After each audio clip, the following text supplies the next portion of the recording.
अस्सलामु अलैकुम हुबे वतन पाकिस्तानियों। नवाज शरीफ, मरियम नवाज और शहबाज शरीफ ने आसिम मुनीर को हुक्म सादर कर दिया है कि ईद के बाद हमें हर कीमत पर पीटीआई ख़त्म चाहिए। इसीलिए ईद के फ़ौरन बाद बड़ी बड़ी गिरफ्तारियां मुतवक्के है, जिनमें इमरान खान का नाम टॉप पर है। ईद के बाद आप देखेंगे कि पीटीआई के ऊपर बुलडोज़र फेरने बड़े ऑपरेशन की तमाम तैयारियां मुकम्मल कर ली गई हैं।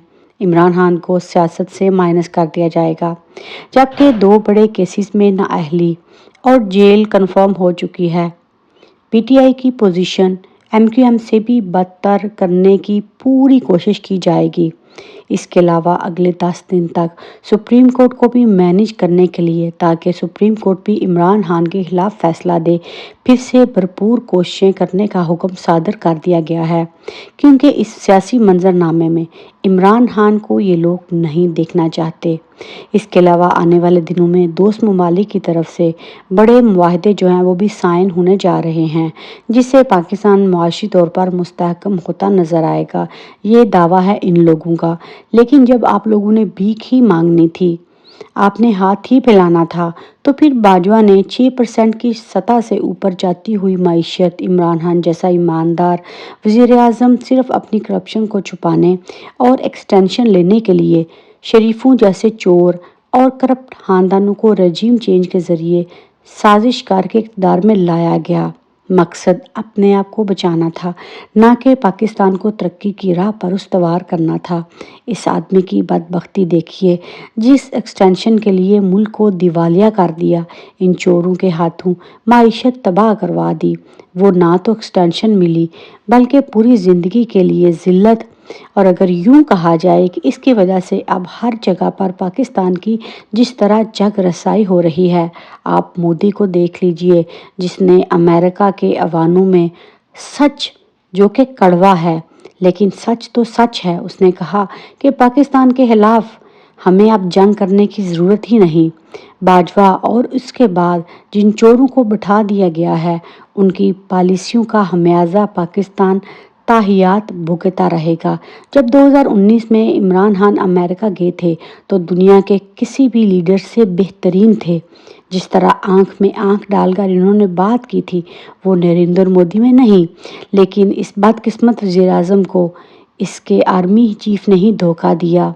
अपने ही सिस्टम ने पूरी दुनिया में पाकिस्तान का नाम रोशन करने वाले को पाकिस्तान से ही गद्दारी की सज़ा दी जा रही है।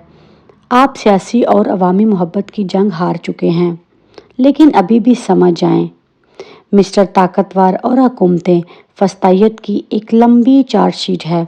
पीटीआई के वर्कर्स को आपने पिछले 15 माह में अपने जुल्म से कुंदन बना दिया। अब आपका कोई भी अगला मकरू प्लान बिल्कुल भी पाकिस्तानी अवाम इसको कबूल नहीं करेगी और ना ही लोगों के हौसले तोड़ेंगे। असल में ताकत अवाम की होती है या कलम की। अगर बंदूक में ताकत होती तो आज मीडिया पर पाबंदी ना होती, अवाम के रायामा पर डाका जनी ना होती। जनाब, ये अवाम इमरान खान के साथ है। आप इस बात को समझ लीजिए, क्योंकि पाकिस्तान अब टुकड़े टुकड़े नहीं होगा। जिन लोगों ने ये खेल और साजिशें रची हैं, इंशाअल्लाह पाकिस्तान की अवाम इनका कलेकमा करेगी। इस्टेब्लिशमेंट जो है, इसने 75 सालों तक कौम को भारत से जंग और दुश्मनी का चूरन बेचा, मकबूजा जम्मू और कश्मीर की आज़ादी के लिए बड़े बड़े दावे किए और दफाई बजट में हुकूमतों से बेतहाशा पैसा लिया। तालीम, सेहत, अवाम की ज़रूरत, ज़िंदगी और मुल्क की तरक्की जैसे मंसूबे जो हैं, वो अब इनके दफाई बजट वही खा जाता है।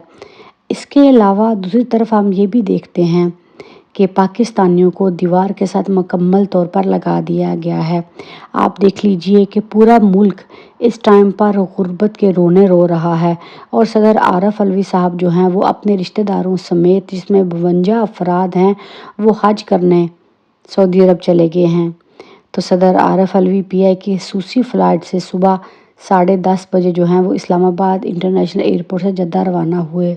तो इन लोगों को खुद सोचना चाहिए कि जब मुल्क में जंगा हानि है, ملک میں فسطائیت پھیلی ہوئی ہے۔ آپ لوگ عوام کی مدد کے لیے آئے ہیں کہ آپ لوگ اپنے فرائض پورے کرنے کے لیے آئے ہیں، لیکن ان لوگوں کو کسی سے بھی کوئی غرض نہیں ہے۔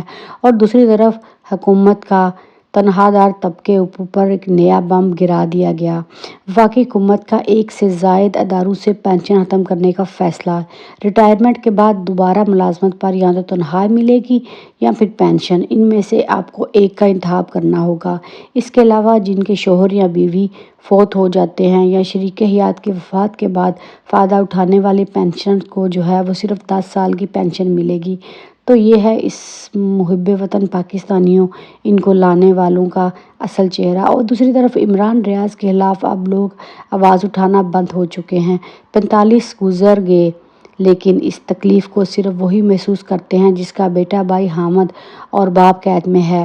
حکمران تو ویسے بھی آئین سے بغاوت کر چکے ہیں۔ حکمرانوں سے پھر بھی گزارش ہے کہ خدا کے لیے ہوش کے ناخن لیں اور ایک محب وطن پاکستان کو اتنی بڑی سزا نہ دیں۔ 9 مئی کے پرتشدد واقعات کی سنگینی پر فوجی عدالتوں میں شہریوں کے ٹرائل کے خلاف درخواستوں پر سماعت کرنے والے چیف جسٹس 7 رکنی بینچ کو جو ہے وہ حساسیت کا اندازہ ہونا چاہیے۔ لیکن اب دوسری طرف جو ہے وہ نیا ڈرامہ رچنے جا رہا ہے عاصم منیر۔ اب 9 مئی کے دن جتنی بھی ویڈیوز ہیں ان کو اکٹھا کر لیا گیا ہے، ان کے ٹوٹے جوڑ لیے گئے ہیں اور اب وہ چیف جسٹس کو دکھائی جائے گی کہ آپ کس 9 مئی کے واقعے کی جو ہے وہ بات کرتے ہیں۔ لیکن عدالت کو پتہ ہونا چاہیے کہ کنٹونمنٹ میں جانا آسان نہیں۔ جب آپ یہی سوال پوچھ لیتے ہیں تو اس کے بعد آپ کو سارے سوالوں کے جواب مل جاتے ہیں۔ جو مریم نواز اور نواز شریف کا پلان ہے وہی حامد میر نے کہا کہ عید الاضحیٰ کے بعد پاکستان میں قتل و غارت ہوگی اور لوگوں کو ضیاء الحق کا زمانہ یاد آ جائے گا۔ اس سے پہلے رانا ثناء اللہ جو ہیں وہ بھی یہی کہہ چکے ہیں کہ 1000 لوگوں کو ایک ساتھ پھانسی دے دیں یا گولی مار دیں تو حالات ٹھیک ہو جائیں گے۔ کیا حافظ کا فاشسٹ رازم اور خونی کھیل جو ہے وہ اب کھیلنے جا رہا ہے؟ تو میں کہتی ہوں اگر وہی 1000 بندے آپ کی جماعت اور پیپلز پارٹی کو یہاں سے مائنس کر دیا جائے تو پاکستان ہمیشہ سے ترقی کرے گا، لیکن یہ لوگ جو ہیں کسی بھی قیمت پاکستان کو آگے نہیں آنے دیں گے۔ اور دوسری طرف صادق سنجرانی جو ہیں وہ قائم مقام صدر بن چکے ہیں کیونکہ صدر عارف علوی جو ہیں وہ حج کے لیے سعودی عرب روانہ ہو چکے ہیں۔ محب وطن پاکستانیوں ابھی بھی جاگو، اسٹیبلشمنٹ جو ہے وہ اپنے ہی جال میں پھنس چکی ہے۔ عاصم منیر ان کو لے کر تو آیا ہے لیکن ہر قدم پر وہ عاصم منیر کو بلیک میل کر رہے ہیں۔